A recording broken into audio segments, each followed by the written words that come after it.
زنداباد زنداباد افغانستان زنداباد. عبادي انما هي اعمال. بسم الله الرحمن الرحیم اللهم صل علی سیدنا محمد النبی الأمی وآلہ وبارک وسلم. الحمدللہ اس وقت مسجد نبوی میں موجود ہیں. رمضان المبارک کا بابرکت مہینہ چل رہا ہے. نماز عصر کے بعد افطاری کے انتظار میں بیٹھے ہیں. تو سوچا کیوں نہ کہ مسجد نبوی کی تاریخی پس منظر آپ حضرات کے سامنے پیش کر دیا جائے. أشهد أن محمد رسول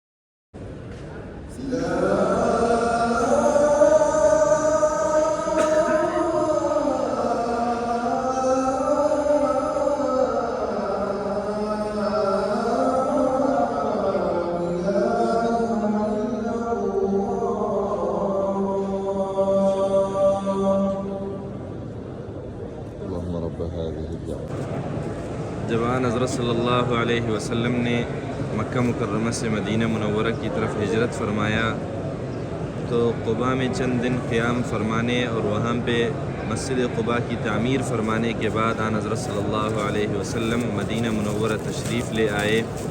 جس جگہ پر مسجد نبوی بنی ہے یہ دو یتیم بچے سہل اور سہیل کی ملکیت تھی.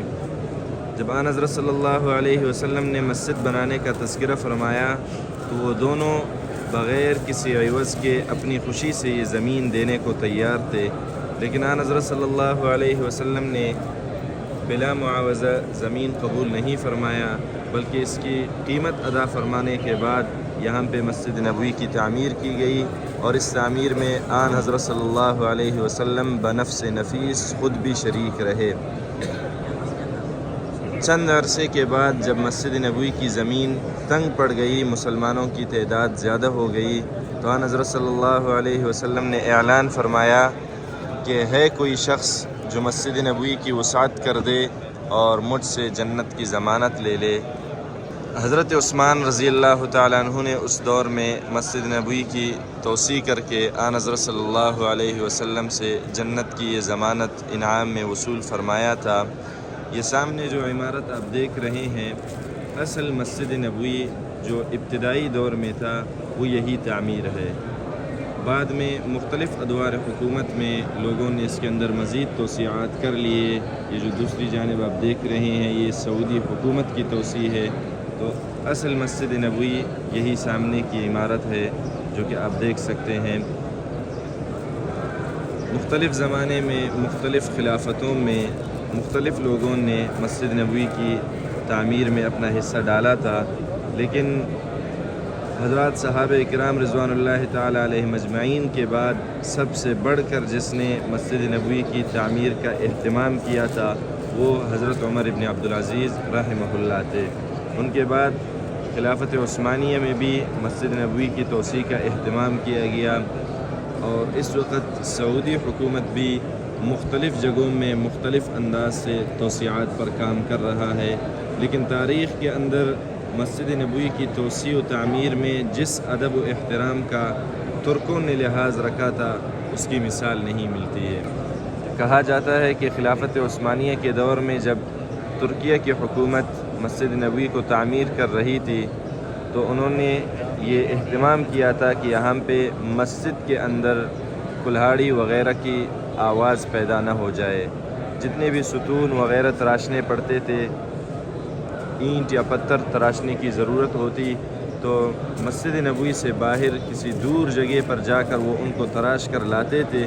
اور یہاں پہ بھی اگر تھوڑی بہت کلہاڑا استعمال کرنے کی ضرورت پڑتی تو اس پر ربڑ یا کپڑا باندھ کر پھر وہ یہاں پہ کلہاڑا استعمال کرتے تھے تاکہ مسجد نبوی کے احاطہ میں شور پیدا نہ ہو جائے، جو کہ یا ایھا الذین آمنوا لا ترفعوا اصواتکم فوق صوت النبی کے زمرے میں نہ آ جائے۔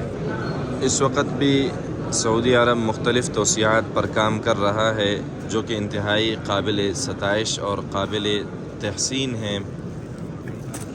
سعودی عرب نے مسجد نبوی کے اندر جہاں پہ تعمیرات کو انتہائی خوبصورت انداز میں بنایا ہے، وہیں پر اس کی لائٹنگ اور یہاں کی ایئر کنڈیشن کا انتظام بھی کافی مثالی ہے۔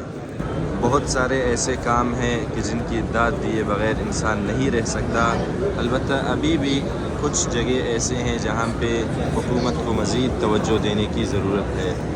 مثلاً ان میں سے ایک جگہ مسجد سے باہر جہاں پہ لوگ کھڑے ہوتے ہیں، وہاں پہ بہت سارے لوگ، بیسیوں کی تعداد میں نہیں، سینکڑوں میں نہیں، بلکہ ہزاروں کی تعداد میں لوگ امام سے آگے کھڑے ہوتے ہیں۔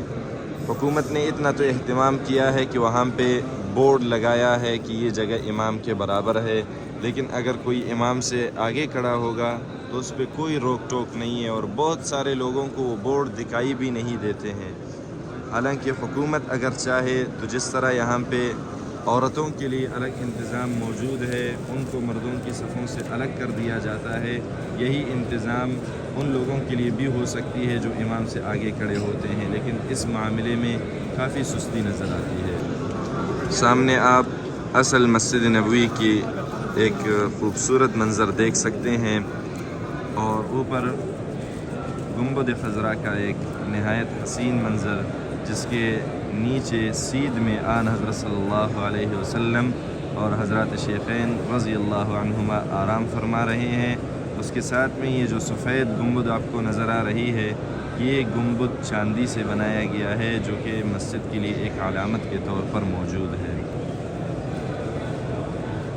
یہاں پہ قریب ہی میں حلقات الزوار نامی ایک حلقہ لگ جاتا ہے، جہاں پہ زوار اور معتمرین کو قرآن مجید کی تعلیم دی جاتی ہے، ان سے پوچھ لیا جاتا ہے، اور جہاں کہیں پہ کوئی غلطی پائی جائے تو اس کی تصحیح بھی کر دیا جاتا ہے۔ اس وقت ہمارے سامنے افطار کے پیک آ چکے ہیں، تمام لوگوں کو افطاری مل گئی ہے، مغرب کا انتظار ہو رہا ہے۔ یہاں پہ افطار کے پیک اور سامنے روضہ رسول صلی اللہ علیہ وسلم کا حسین منظر، ماشاء اللہ۔ اللہم صلی علی محمد النبی الامی وآلہ وبارک وسلم۔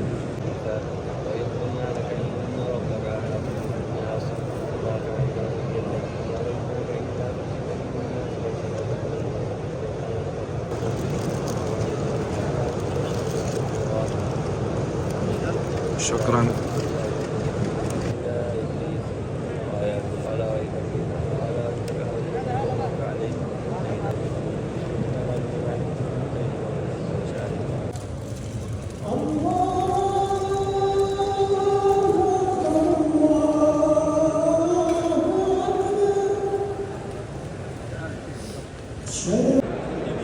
يا عبادي إنما هي أعمالكم أوفيكم إياها ثم أوفيكم إياها فمن وجد خيرا فليحمد الله۔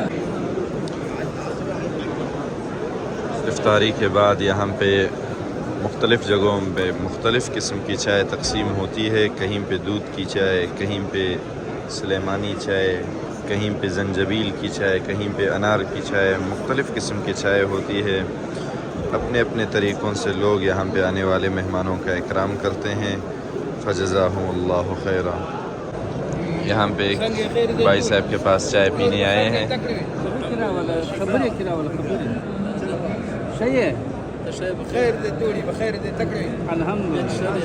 ماشاء اللہ بڑی اچھی پشتو بولتے ہیں، ماشاء اللہ، اور ہمیں چائے بھی ان کی جانب سے مل چکی ہے۔